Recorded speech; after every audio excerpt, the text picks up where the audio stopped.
seek, above all, for a game worth playing. Oh baby, it's witchcraft contagious. I've felt it for ages. We're out of these cages in this house of mages. It's witchcraft, it's dangerous. Beware of these pages. There's spells of all flavors in this house of mages. In this house of mages. In this house of mages.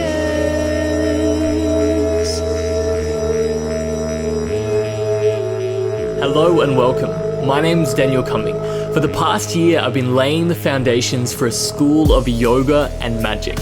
Some might say that it's a bit of a weird combination. I would say that after 10 years of really delving deeply into both of these paths, I see more similarities than differences, and in fact the synastry between the two works so well that although they're very similar in their practices, techniques, and even goals, they're also different enough to each offer us something unique that can help us expand our experience of ourselves and the cosmos. The ancient yogis and tantrikas spoke openly of their intentions to develop supernatural abilities and powers through these yogic practices, and Aleister Crowley, probably the most famous practitioner of magic that we know of today, wrote extensively about the importance of yoga in the path of magic.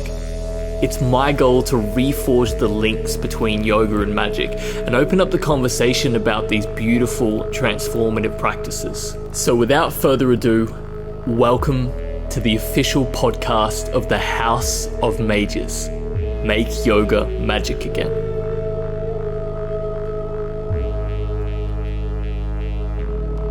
This podcast will be a really good way that I can delve deeper into concepts, ideas, explain things in a lot more detail, and actually give a really good backstory. And especially that's what this first podcast will be, because if you follow me on my socials, you will have seen over the last year or two, I've been just touching base here and there on little parts of my story of how I got into magic and how I got into yoga. And it's especially relevant now because I'm building this, and I feel like I really need to explain why it's such an important project, because even though I've only really been building it the last year or so, the foundations of it really started probably about 10 years ago when I started properly practicing magic and getting into it.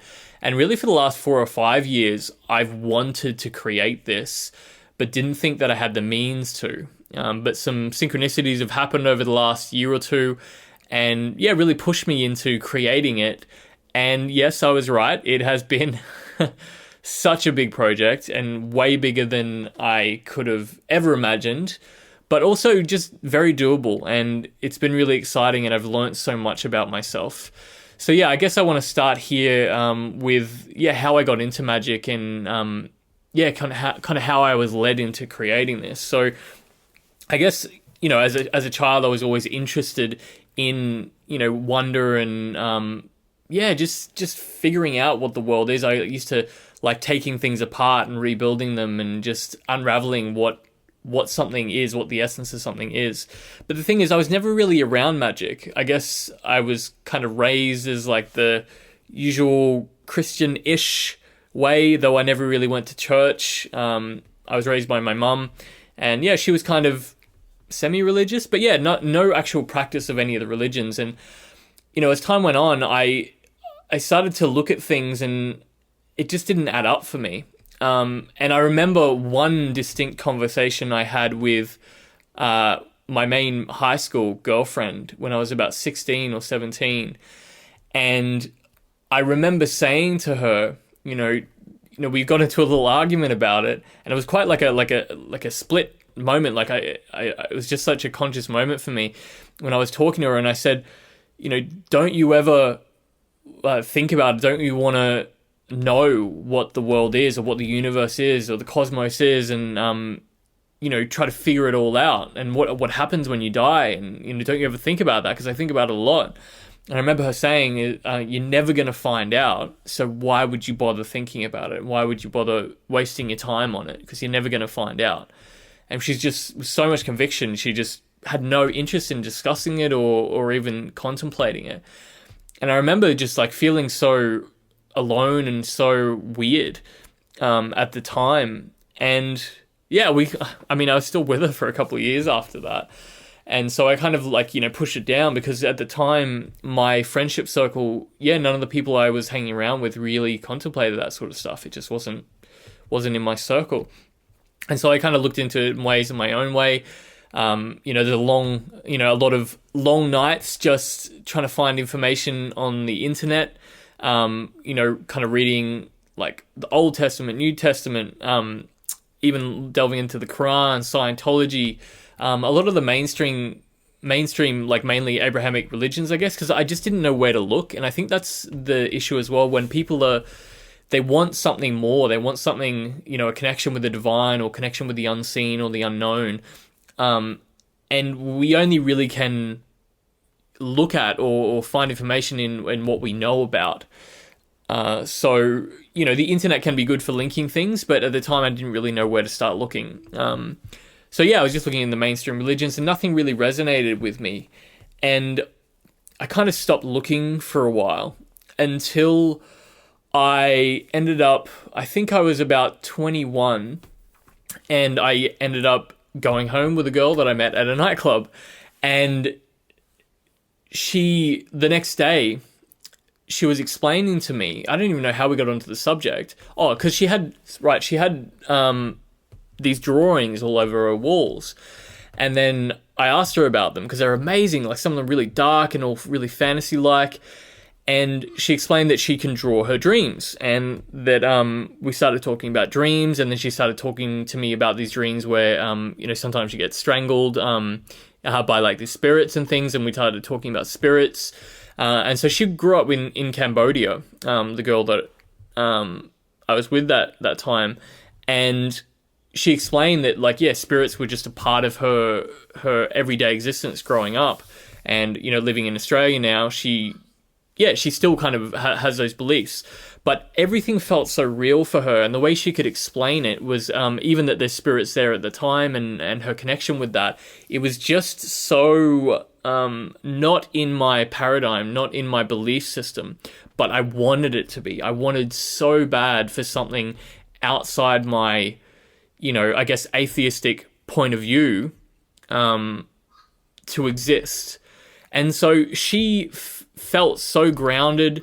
I know it sounds superficial, but she was, like a well-grounded, like successful, very attractive woman, like who, I was very attracted to, and who seemed so grounded in every other aspect of her life, but yet she was speaking with such conviction about these spirits.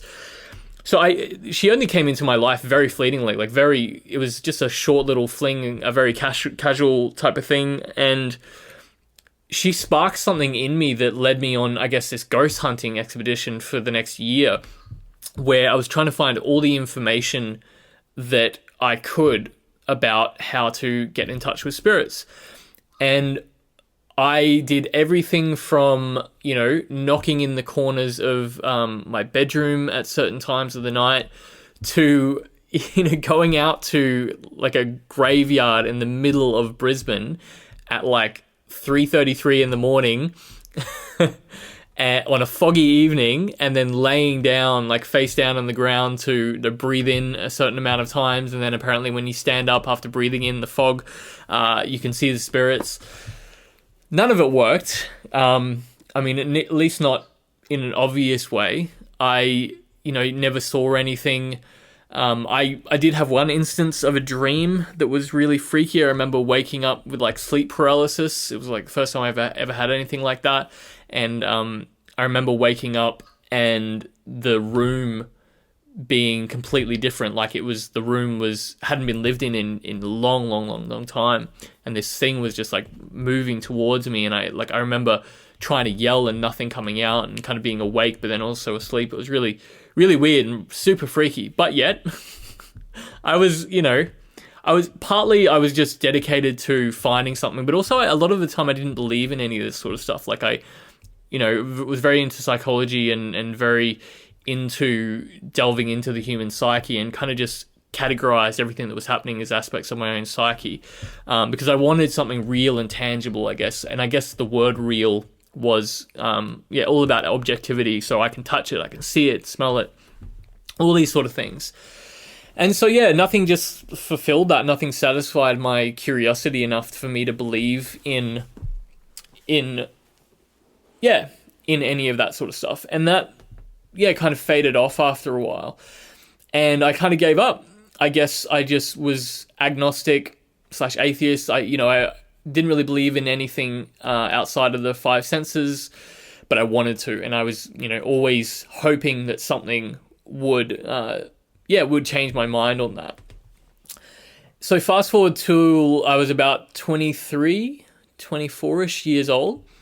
I was producing music. So I had a kind of like part-time sales job, and I was producing my own music, mainly hip-hop, and producing for local artists. And I'd made like a little CD up, little album, like showcasing some of the artists that I produced for. And I used to go around shopping centers and I was selling them. And I met this man who bought a CD, and he after he bought a CD, he said, "Oh, I'm really interested in getting involved in hip hop, and I've always wanted to like learn how to do it myself. Can we catch up and chat?" And I said, of course. We caught up and chat. I remember him pulling up. He had a Skyline and some Skyline, and just kind of dressed well. Obviously had money. I met some of his friends who all seemed like quite normal, and and again, this is like my old self. So you have to understand that, even though I call this normal, it's just what my normal was. And I guess I was so skeptical about things, and just wasn't exposed to this sort of stuff. And I guess when I say, normal, it's we believe in things from people that we give authority to. And I guess at my level, when I was like deep in doing a lot of sales work, people that were, I gave authority to were people who was like financially successful, right? Who, had money, who spoke well, who were charismatic, who, had like, friends and, who like, especially in men who like hang out with attractive women, again, super superficial, but that was just where I was at the time in my life. And so he had all these kind of things. And one day, out of nowhere, he started talking about magic. And I didn't know what he meant. And so like he ended up telling me about these books. And he meant, so not magic as in card tricks and all that sort of stuff, even though I have a great respect for those arts and dabble with them myself. And I think there is a link there a little bit. But when I mean magic, I mean like spells and what people would call witchcraft, and dabbling with the unseen and spirits and all this sort of stuff. A lot of things that people would say to stay away from. But so this guy started talking to me about all these practices that he'd done. He'd summoned spirits. He dabbled with all these different magical systems. He had dabbled with runes. And so he obviously asked if I was interested in learning, and I was just so excited. Like there was a big part of me that lit up and this flame that ignited, and I just thought, wow, this stuff be real? But there was also a huge part of me that was just like this niggling voice at the back of my mind saying, this guy is just nuts. There's no reality in this. But I wanted to try. So, I asked for a book, and I said, what book should I get? And I just said, I'm really skeptical, something you could give me that would, help with that. And he gave me a book, which I actually have right here, called Hermetic Magick by Stephen Edred Flowers, PhD. So the PhD was a really good thing for me at the time because I was so skeptical. So, I saw the PhD and saw it was kind of like a scholarly-ish work, and I was like, okay, well, at least then I'll get some grounded information on it. And the book started by giving a history and really started to elaborate on where these ideas came from, especially Hermeticism, Hermetic magic. And it was cool because they spoke about Egyptian and Greek history and the ancient papyri, and yeah, it like appeals. I was always interested in ancient history and ancient cultures, so it appealed to me, and I said, at least I'm going to be learning something from it. And so I read through the book, and I was excited. It like opened up new avenues for me, but I was still so skeptical. And so like they had some of the transcribed magical papyri in the back, and I just thought, well, I got nothing to lose. If this really is real, then show me something. And I think I was at that point in my life where I felt like this was like my last call out to the universe before I kind of gave up the search. I guess I probably would have never given up, but that's what I felt like. I was like, look, universe, I've been like searching for so long.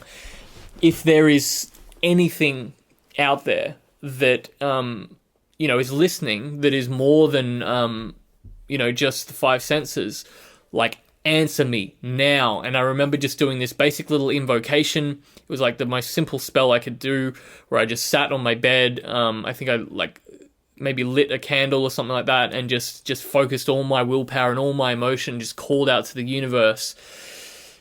And then I went to sleep, and I had a dream that night that I was in this dark room. No features of the room I could notice, but there was a man and a woman.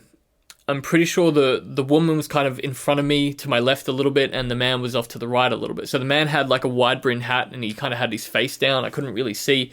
Like, I don't know if he had a beard or not a beard. I can't really remember. Every time I think of it, it kind of looks different. The woman had a box. It was this wooden box that kind of looked like a little cigar box. And she put 2 snakes into this box, and I remember her saying that these were the 2 most venomous snakes in existence. So she closed the box, and then when she reopened it, this smaller snake came out. And I remember saying, oh, like, there's only 1 snake now and it's smaller. Like, why did that happen? And she said that even though that's the case, this one is just so much more potent now. So it's even more potent than both of them combined. And now this is the most venomous snake in existence. And right at that moment, it bit me on my left wrist. And I remember the pain. I remember the feeling of its teeth sinking into my wrist. And I remember like the shooting terror that flooded my body, and just the feeling that I was going to die. That was absolutely it. And I remember like moments passing that seemed like forever, and then just saying, "Oh, I didn't die. I didn't die." And then like the lady looked at me like surprised, like, "Wow, you didn't die." And then I think it was the first time in that whole dream that the man kind of glanced at me. He didn't show much emotion, but he kind of glanced at me, and then I woke up.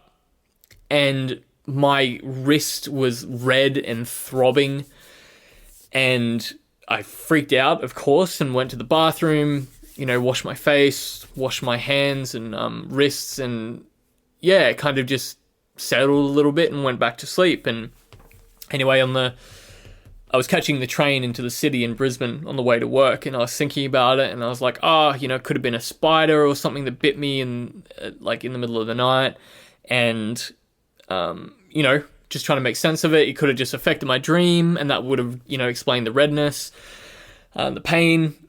Anyway, there was these 3 kind of older ladies, looked like they were kind of like dressed up to go for a brunch or something like that, sitting on the train, because there's these seats on trains, right, that have 4 seats facing each other. There was 3 ladies next to me, and they got up and left at a stop, and I glanced over to my left where they were sitting, and I noticed it, and I swear it was where one of these ladies was sitting.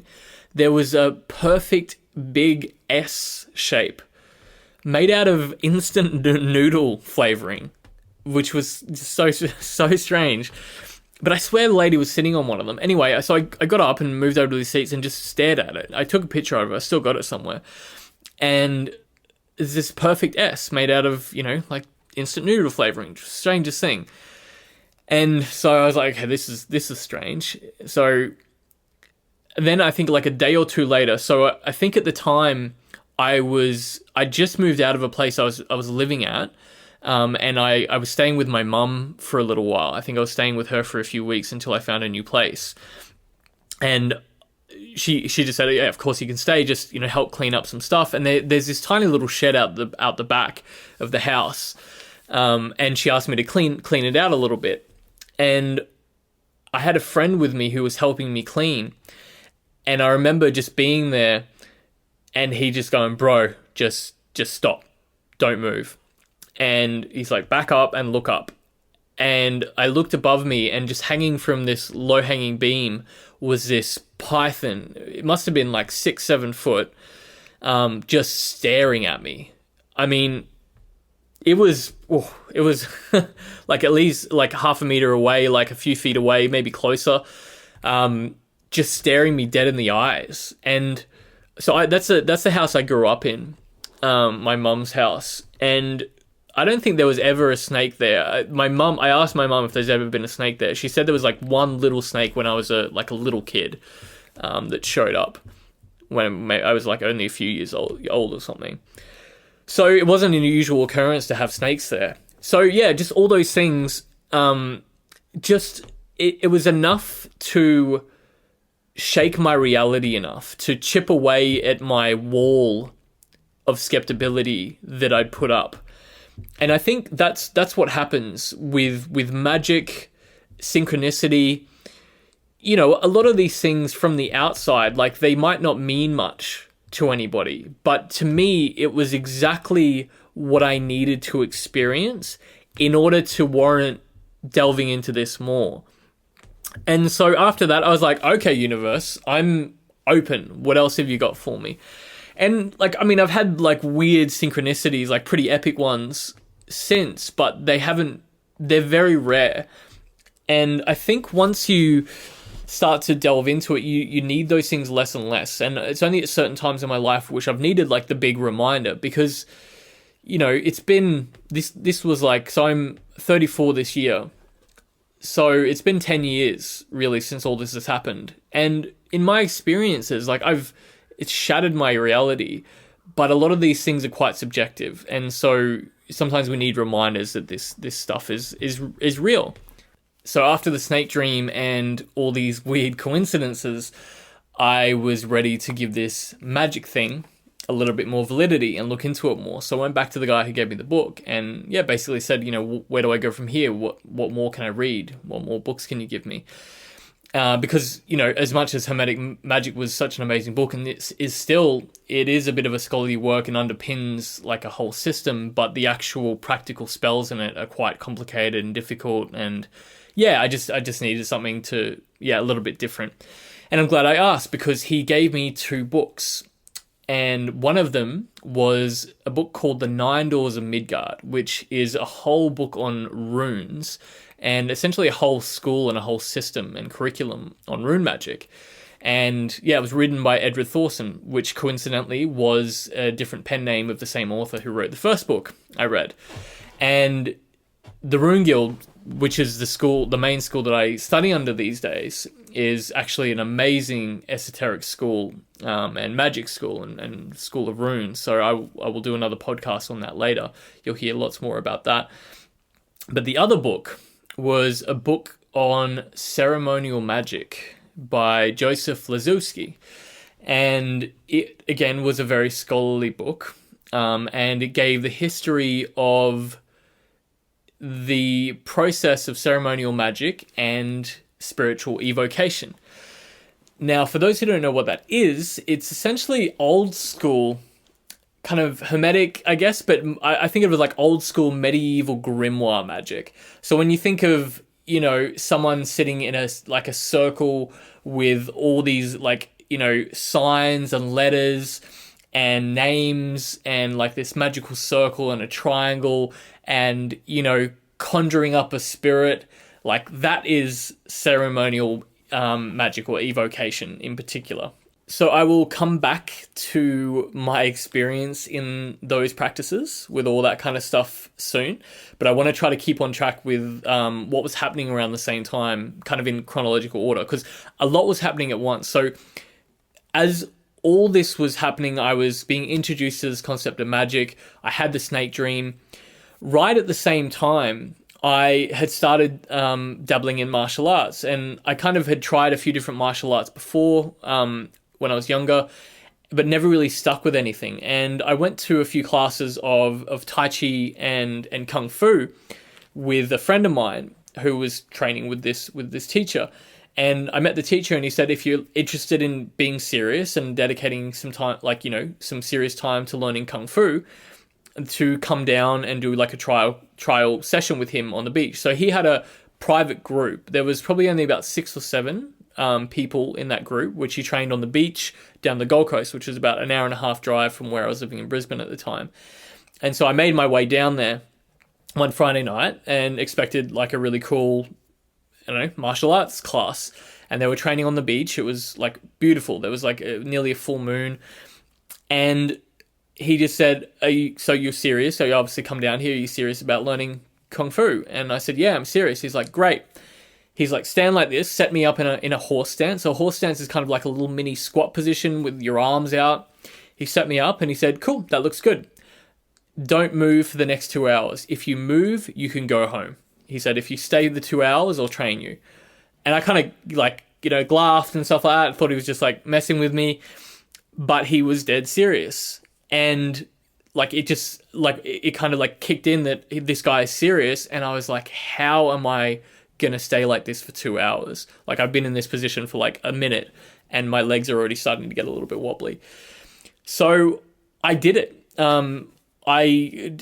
It was like this experience that showed me the power of you know, the human will, or my will, when I really wanted to do something, over the human body. And that's what it was really about. Like, you know, one, earning the right to train, but also just showing you, because he was very much into, I guess, well, he didn't really use the term magic.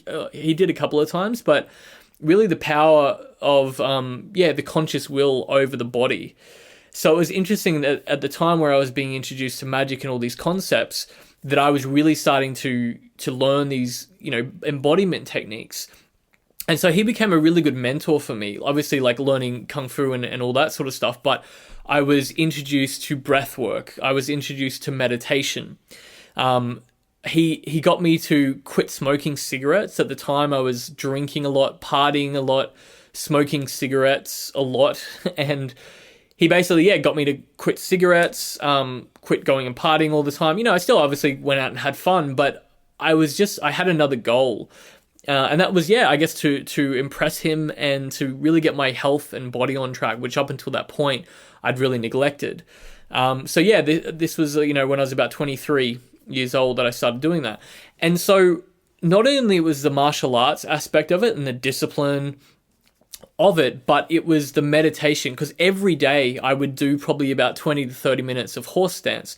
And so while I was doing that, I was doing this breath pattern that he taught me, which was the 3-3-6-3. So it was breathe in for 3, hold for 3, out for 6, hold for 3. Breathe in for 3, hold for 3, out for 6, hold for 3.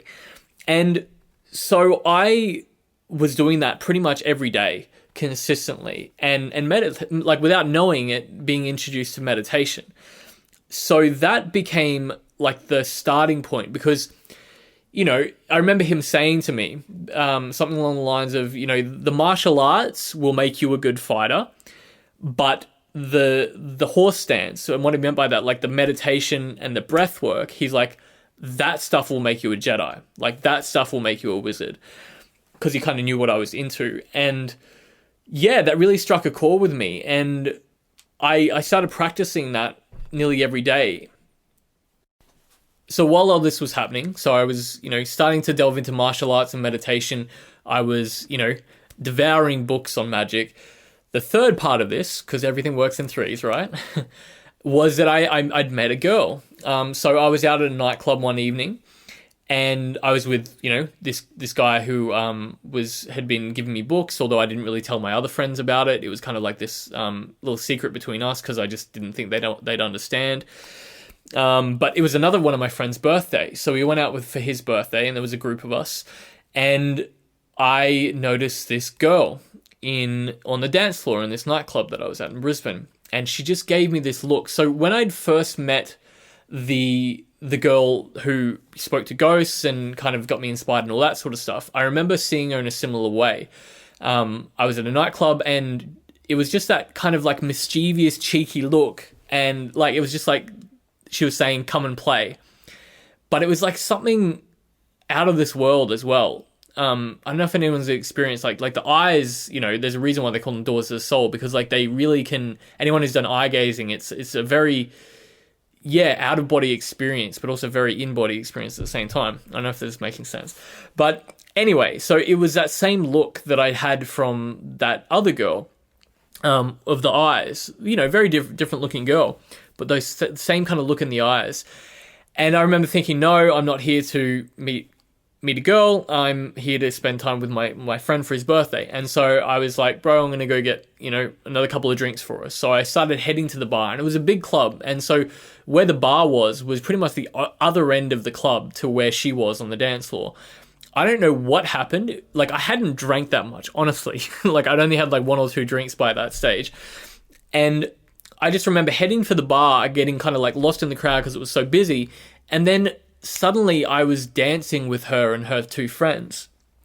And we just clicked. Like, I really liked hip hop and dancing, and so did she. And like, we were just dancing really well. But then pretty soon into the dance, she like kind of like grabbed me, and she's like, hey, do you want to go somewhere and chat? And so we went to this little nook of the club, and she just grabbed my arm, and she's like, what's this tattoo? And so I've obviously missed that part of the story. So I actually ended up getting a tattoo of the snake that happened in my dream on the arm, and it's actually biting my wrist. So if you're watching the video here, so I'm recording the video at the same time I'm doing this podcast. So if you want to see the video I'm showing, so I got that tattoo because the guy who gave me the book actually got a big bonus at his job, which I ended up working at later, which I'll get to soon. So many pieces of this puzzle all at once happening. And that's what the interesting thing, it all happened at once. So the guy got a bonus from his job and said he was going to go get a tattoo, and I'd already had a couple of tattoos by then, and asked if I wanted one. And instantly, like, my whole body just said, yes, I want the snake. I need a reminder that this stuff is real, because I'm going to forget about it and I'm going to go back to my skepticism. I believe in this so strongly that this is important that I'm going to get it tattooed on my arm. So that was how dedicated I was to like pursuing this world of like this path of magic, and like really reminding myself that there was something in this that that was important. I had the recent tattoo done on my left arm, and she grabbed my arm and like kind of like, what's this? Well, why do you have this tattoo? And at the time I was quitting smoking because I was doing the Kung Fu, and all my friends that I used to hang out with used to drink a lot and smoke cigarettes a lot. So whenever I go out with them, they'd all smoke, and they'd kind of try to encourage me to smoke again, as good friends do, who don't want to give up their smoking. And it probably is like, triggering for them to see me giving up. Anyway, I had these lollipops. They're called Chupa Chups, and they're just these like candy lollipops.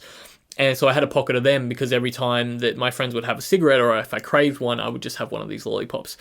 And so they all kind of fell to the ground. And she kind of like, she's like, what are these? And picked one up. And as she bent over, on the kind of like side of her hip was this tattoo. And it was a tattoo of a pentagram. And it had all these little little additions to it. Like, so there's like this little broomstick and a cat, a little black cat next to the broomstick, and a mushroom, and all these little things, and like this Virgo sign. If you follow me on my socials, it'll all be in writing and more in depth there. But I'll just touch on it here.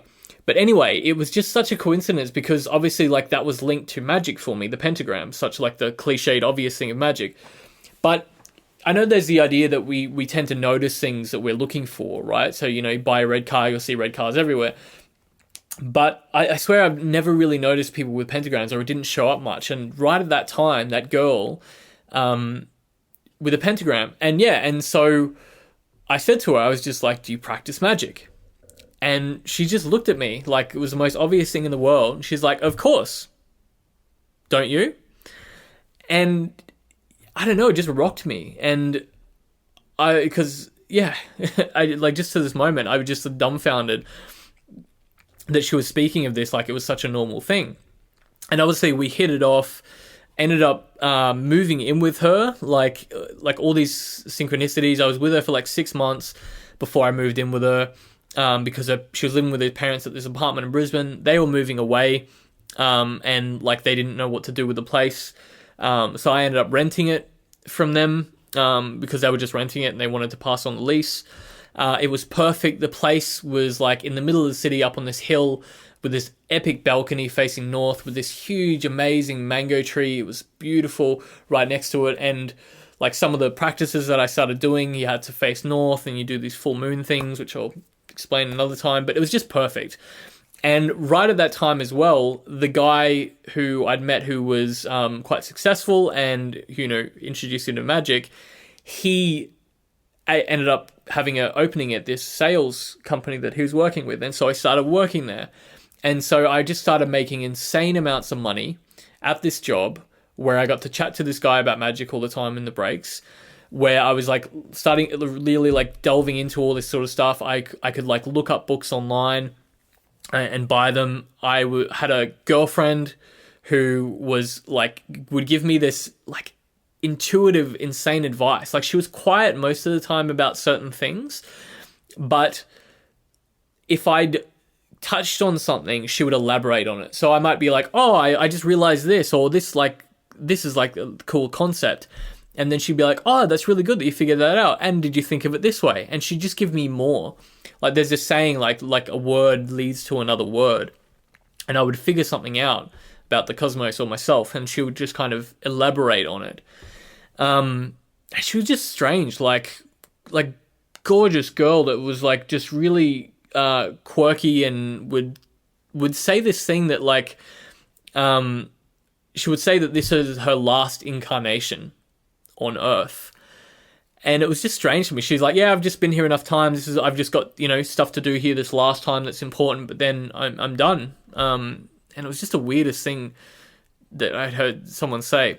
Anyway, I'm rambling now, but I think there's this importance, because if you follow me on my socials, like, and you're following my story, depending on how far I've got with it at this point, you probably see a theme that, you know, and I've talked about the idea of the scarlet lover. And I've learned a lot about my romantic relationships. And anyone who's been in a romantic relationship, especially like one that like really potent and magical, you learn so much through it. And that has been a big theme for me, that my lovers have taught me so much about myself and about through my magical path. And yeah, different people have like different pillars of where they learn from, and that they've got their most growth from. And yeah, I've like had resistance to talking about it, especially in written, because it just seems like I'm just talking about, you know, these women or these lovers that I've had just for the sake of it. But they've been so important to my growth. And some of them I'm still like in amazing touch with. And yeah, so I'll delve into that again another point. I talked more about the Scarlet Lover concept in another talk that I gave, which I'll end up linking in this podcast as well later. So throughout all this that was happening at once, the main thing that was missing, or that I wanted so badly, was a group to, I guess, practice this with. So yes, even though I did have this guy to talk to about it, he said he didn't practice magic anymore. Even though he was really interested in it, it was more like an intellectual thing for him, because from what I'd said, you know, like about his practices, he just didn't want to dabble in it anymore. Partly because like I think some of it he thought was bad, but also he claimed he'd gotten to a point where he didn't need to practice anymore. And, you know, at the time I thought he was right, but as time went on, I realized like how he'd kind of, I guess, deluded himself a little bit in how powerful he was, because he did have a lot of like things successfully, but he was quite negative, and yeah, a lot of what he kind of said didn't add up towards the end. And I'm not in touch with him anymore. I think he's actually gone a little bit off the rails in a lot of different areas. But it does show, like, I guess, the dangers of magic, which I do want to touch on early. And that can be, you know, some people say that, like, it's actually the magic itself, but it's really not learning about yourself enough, because it can really imbalance your psyche, because you're essentially changing your whole view of the world. And you can get, you know, drunk on power, thinking you're like a god, or, you know, invincible, and that you have all this power and you can do anything you want, and there's no, you know, no one that can stop you doing that. And that can be, I guess, a real thing, that you can get a lot of power. Some people think they have a lot more power than they do, and delude themselves. Some people just get really unbalanced, because, and I think that's why it's important now that I'm building this House of Mages and this school, that people can bounce ideas and get feedback, and also have people checking in on them, right? Keeping them accountable. And I think accountability is a really important part, because you can get so in your head and so in, like, la land with magical practices, that if you don't have someone checking in on you, calling you on your stuff, and making sure that you are still grounded in reality and what that even means, then you can really go into your own fantasy world and lose touch with reality. And that can be a very real danger with any spiritual practices. If you go too inward, then you can lose the grip on reality and with society in general. And sometimes that's an important part, to withdraw, to, like, you know, take away other people's perspectives and whatever other people have said the world is, so you can make up your own mind about what the world is. But also, I think it's important to have, like, you know, be in contact with other travelers on a similar path, so they can be like, hey man, like, you've, you know, a bit funny around this area, and this doesn't really make a lot of sense, and you're saying that you're doing this, but yet this is happening, and it doesn't add up, and all these kind of things. So yeah, two things here. Like, there wasn't anyone that I could bounce ideas off that was on, I guess, a similar path to me. But also, even though I did have, like, books that gave a curriculum, I really, like, preferred to learn person to person, like orally, like oral traditions, like passing on via the word and spoken word. And I was really missing that. And I wished that there was, like, a school that I could hang out with, or even online that, I guess, had videos, because I learned so much better through, like, demonstrations. And so a lot of these rituals I was reading about, and I was like, wow, these are really elaborate rituals, and I don't know if I'm, like, saying this right or doing the right thing, pronouncing it right. And I just didn't have anyone to talk to about these sort of things. And, you know, I guess that had its positives, because I really had to, like, learn by myself and, like, really delve into a lot of these things and try a lot of these different techniques. But yeah, I think that's what was really missing. And now building this magic school, I can have that now, for, I guess, for myself, but also for other people who are going through a similar path. And yeah, this can be available, and a community around that as well. So on the other side of that, at the time, because I didn't really have anyone, I was like, okay, I'm going to find people around me. Like, there'll be people here in the city that, like, you know, practice, like, secret mages, and you know, they're out there. I've just got to find them. And so I started looking. Like, I looked up on like just local internet sites and stuff, if people were advertising, like, pagan get-togethers, or, you know, like, witch groups, or anyone really. I ended up finding. So one of them, I found this, like, pagan get-together, which was for, like, a midsummer thing. And yeah, it was just this group of people who were kind of, like, dressed kind of medievally, and basically they just set up a pole and danced around it. And it was fun and nice people, but, like, I was like, oh, who's your leader? Like, who's your organizer? Because I was like, does anyone practice runes? Does anyone, like, practice magic and all this sort of stuff? And they're like, most of them are like, oh, not really. We just kind of, like, we have, like, crystals and we do these things, but, like, none of us really, like, practice, like, dedicated. And then I was like, I'm really into runes. Does anyone knows about runes? And like, oh, the guy that organized this knows runes really well. And so I ended up chatting with him, and he had a thing of crystal runes, but he only used them, like, very rarely. And yeah, I guess because I'd, like, devoured a lot of information from the books, and I knew the history of where all these things came from, and understood, like, the concept of practices, and yeah, and a lot of these practices in these books very systematic. So like first you kind of like train your physical body, and then you get like train your mental, and then intuitive, and then you like start to work magic. And I guess I saw it as like a systematic approach to mastery. And yet a lot of these people just saw it as like dressing up and dancing around a pole and saying they're a pagan. And I don't know, I guess I started to realize that there was, people that were into paganism weren't necessarily magicians. And when I say magicians, people that actively practice magic. So I believe that you can practice magic and really not have any beliefs outside of your own personal existence. And you don't have to subscribe to any like paradigm or pantheon or religion, because you're just testing out ideas and seeing what works. And that's why with the House of Mages, and especially ritual embodiment, which is the yoga school side of it, is trying to keep it as simple and practical and what paradigm neutral as possible. So paradigm neutral is this idea that so Christianity would be a paradigm, right? It's a belief system. You have deities, you have a belief in the cosmos. Even Hinduism would be a paradigm, like Norse mythology would be a paradigm. And so everyone's got different views on what this means and what mythic thinking is, but what are the essential practices that you can do that you can apply to almost any belief system and get results and still grow as a human and grow your consciousness.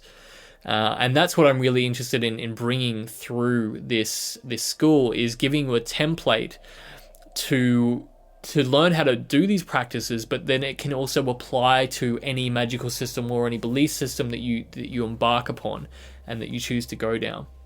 I don't want these podcasts to be too long each, so I think I'll have to continue this story in a part 2 of this podcast. I thought that might happen because I think that's the beauty of these podcasts, is you can go on tangents. And, I'll admit I didn't really even know where to start in telling the story, because there's all these different parts that connect, and I wanted to bring it through in like a concise way. But as I speak, I think there's lots of little parts that are really essential and really important to each part of the story. So there will be at least a part 2 to this. So I will release that very soon. Thank you so much for listening to this podcast, which was the first House of Mages podcast. It has been such a journey, and I'm looking forward to sharing so much with you. I'm sure you've got a lot of questions because I've really just touched on a few topics and haven't really expanded upon them. I would love to hear from you and hear any questions, because as time goes on, I would really love to hear how this is landing for you, and expand upon that. And obviously we will get to the practical application of what the House of Mages is doing, and how you can get involved. But for now, I will leave you with that for part 1 of my story. Thank you for listening, and make yoga magic again.